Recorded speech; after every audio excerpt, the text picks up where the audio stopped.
किसी का विवाह हो नहीं रहा है तो जिसका हुआ है वह विवाह में परेशान है। किसी की नौकरी नहीं लग रही है तो कोई जॉब में प्रमोशन के लिए परेशान है। किसी का बिजनेस नहीं चल रहा है तो कोई अपने बिजनेस को ऊंचाइयों तक लेकर जाना चाहता है। ऐसी अनेकों तरह की समस्याएं हमारे जीवन में घटित होती हैं और जिसका सॉल्यूशन पाने के लिए हम अलग अलग तरह से उपाय करते हैं, लेकिन प्रॉब्लम की उस जड़ तक नहीं पहुंचते हैं जहां पे हमें पहुंचना चाहिए और उपाय काम नहीं करता है। इसलिए अधिकांश लोग उपाय करने के बाद भी परेशान होते हैं कि अरे मैंने एस्ट्रोलॉजी के हिसाब से उपाय किया, ज्योतिष के हिसाब से उपाय किया, लेकिन फिर भी वह काम नहीं कर रहा है, क्योंकि असली जड़ तक पहुंचना बहुत जरूरी है। तो एस्ट्रोलॉजी का एक सटीक फॉर्मूला, एक स्पेशल टेक्निक आज मैं आप लोगों के साथ शेयर करूंगा, जैसे कि मैंने अपने पिछले वीडियोस में भी आप लोगों के साथ की हुई है। तो वीडियो के अंत तक आप लोग जरूर बने रहिएगा, क्योंकि इस स्पेशल टेक्निक की वजह से सिर्फ आप लोग अपनी ही नहीं, अपने फैमिली मेंबर, अपने दोस्तों की, अपने रिलेटिव की प्रॉब्लम भी सॉल्व कर सकते हैं। आगे बढ़ने से पहले एक बार फिर आप लोगों से विनम्र निवेदन, अगर इस चैनल को आप लोग पहली बार देख रहे हैं तो प्लीज नीचे दिए गए लिंक पर क्लिक करके इसे भी सब्सक्राइब कर लें, क्योंकि यही एक शुभ मुहूर्त है। तो बात करते हैं क्या है वह स्पेशल टेक्निक। सबसे पहले आपका जो हथियार लग्न कुंडली कहा जाता है, वो आपके पास रहना बहुत जरूरी है। ओपन कैसे करें पिछले वीडियोस में बताए थे, हम फिर से शेयर कर देते हैं। गूगल में जाना है, ऑनलाइन कुंडली सॉफ्टवेयर टाइप करना है, जो लिंक आ रहा है उस पर क्लिक करके आप लोगों को अपनी बर्थ डिटेल फिल कर लेनी है। बट बर्थ डिटेल फिल करने के बाद जो पत्रिका आपके सामने ओपन होगी वह है आपकी लग्न पत्रिका।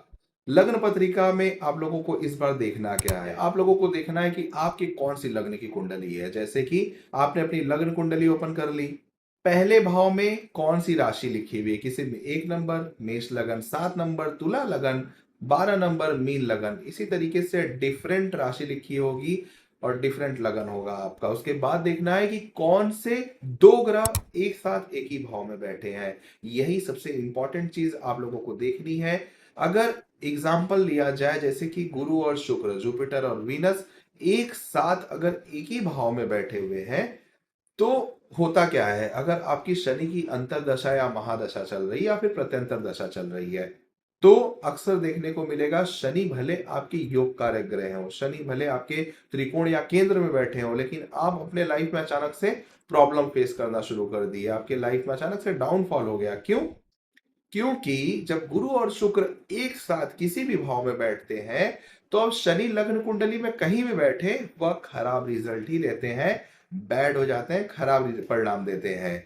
यह ज्योतिष का बहुत महत्वपूर्ण फॉर्मूला है जो अधिकतर लोग नहीं शेयर करते हैं। तो आप लोगों को इसे अपने चार्ट पे जरूर लगाना है। आप में से जिसकी भी शनि की दशा चल रही है और गुरु शुक्र साथ में बैठे हैं, वह शनि से बैड रिजल्ट अपने जीवन में पा रहे होंगे और उसका उपाय कर रहे होंगे गुरु का या फिर शुक्र का या फिर बाकी प्लैनेट्स का, लेकिन उनका उपाय काम नहीं कर रहा है। ठीक है, जैसे कि शनि अगर आपके पंचम भाव में बैठे हैं, गुरु शुक्र आपके 12वें भाव में बैठे हुए हैं, देखने को मिलता है ऐसे में बच्चों से रिलेटेड कोई समस्या, पढ़ाई में मन न लगना या फिर किसी भी तरह से समस्या आप झेल रहे हो सकता है कि विवाह में समस्या झेल रहे हो, क्योंकि शनि की जो तीसरी दृष्टि जा रही है वह विवाह के घर पे जा रही है। साथ में एक तो यह समस्या आप झेलेंगे, इसके साथ आप लोग देख सकते हैं कि जो शनि का डायरेक्शन होता है, शनि का जो पक्का घर होता है, जैसे जो उनका डायरेक्शन होता है वेस्ट डायरेक्शन को रिप्रेजेंट करते हैं। अब जब से शनि की दशा आपके जीवन में शुरू हुई है, आपने अपने घर के वेस्ट डायरेक्शन में गलती से ही अनजाने में ही वास्तु दोष क्रिएट कर दिया है, वहां पे वास्तु दोष बन रहा है जिसके वजह से यह शनि और गड़बड़ हो गया है। तो उपाय क्या करना है मैं जरूर बताऊंगा। अब दूसरे फॉर्मूला की बात करते हैं, जिसके भी कुंडली में गुरु और बुध साथ में बैठे होंगे। गुरु और बुध साथ में बैठने के लिए ऐसा व्यक्ति बात तो बहुत सोच समझ के करते हैं, बहुत बात करने में बहुत लोगों को अट्रैक्ट अपनी बातों में आसानी से कर लेते हैं, लेकिन जब गुरु और बुध एक साथ बैठ जाते हैं किसी भाव में तो उस भाव में क्रिएट होता है, उत्पन्न होता है वर्चुअल राहु।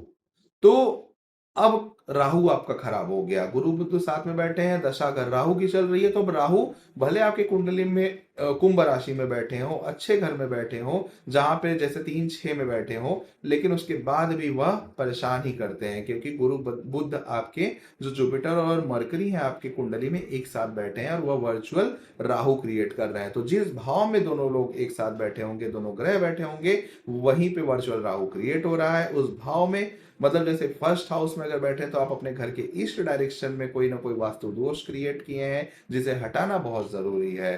तो आप लोगों को राहु का उपाय करना चाहिए, ना कि गुरु और बुध का। इसके बाद गुरु और शनि अगर बैठे हुए हैं, अब आपके लग्न कुंडली में मंगल कहीं भी बैठे वह खराब परिणाम ही देंगे। तो आप लोगों को उपाय किसका करना है अपनी समस्याओं को अंत करने के लिए? मंगल के उपाय करने हैं। अगर जब जब दशा मंगल की आएगी वह खराब परिणाम देना शुरू कर देंगे। तो आप लोगों को मंगल के उपाय करके इस समस्या से बाहर आना है, ना कि किसी और प्लेनेट का उपाय करके। इसी तरीके से जब सूर्य और बुध साथ में बैठते हैं तो वहां पे वर्चुअल मून उत्पन्न होते हैं। तो आप लोगों को यह देखना है जो मून की डायरेक्शन होती है। जैसे फोर्थ हाउस में बैठा हुआ है तो आपके घर के नॉर्थ ईस्ट में अब ना तो वॉशरूम आना चाहिए, ना तो वहां पे आपको शू रैक रखना है। वहां पे मून के जो शत्रु ग्रह हैं, उनके जो एनिमी प्लैनेट्स हैं, जैसे कि शनि हो गए, राहु हो गए, केतु हो गए, इनके सामान आप लोगों को नॉर्थ ईस्ट डायरेक्शन में अब नहीं रखना है। नहीं तो मून की दशा में आप लोगों को काफी परेशानी झेलनी पड़ सकती है। तो ऐसे ही कुछ कॉम्बिनेशन है जिसे देखने के बाद आप लोगों को पता चलेगा कि एक्चुअल समस्या कहाँ पे क्रिएट हो रही है। जैसे कि गुरु चांडाल किसी के कुंडली में बन रहा है, जैसे गुरु और राहु जब साथ में बैठते हैं तो यह एक चांडाल दोष बनाते हैं। साथ में एक वर्चुअल मरकरी भी उत्पन्न करते हैं। उसके साथ ही जहां पे भी आपका मरकरी, आपका बुध ग्रह जहां पे भी लग्न कुंडली में बैठे होंगे, वह वहां से खराब परिणाम देना शुरू कर देंगे। तो आप लोगों को उपाय करना है बुध का। तो इसी तरीके से शनि का उपाय करें, राहु का उपाय करें, बुध का उपाय करें। जो वर्चुअल प्लेनेट क्रिएट हो रहा है उसका उपाय करें, ना कि बाकी अदर प्लेनेट्स का। तो कैसी लगी ये टेक्निक मुझे कमेंट जरूर करिएगा कि आप लोगों ने इस टेक्निक को यूज करके अपने जीवन में आने वाले परेशानियों से किस तरह से रिलेट किया, या फिर उपाय करके कितना अच्छा रिजल्ट आप लोगों को मिला। इसके अलावा अगर आप लोगों का कोई भी प्रश्न है एस्ट्रोलॉजी के अनुसार, वास्तु के अनुसार, तो मुझे कॉल कर सकते हैं नीचे दिए गए नंबर पे। मैं कोशिश करूंगा आप लोगों की पूरी सहायता करने की। हरि ओम।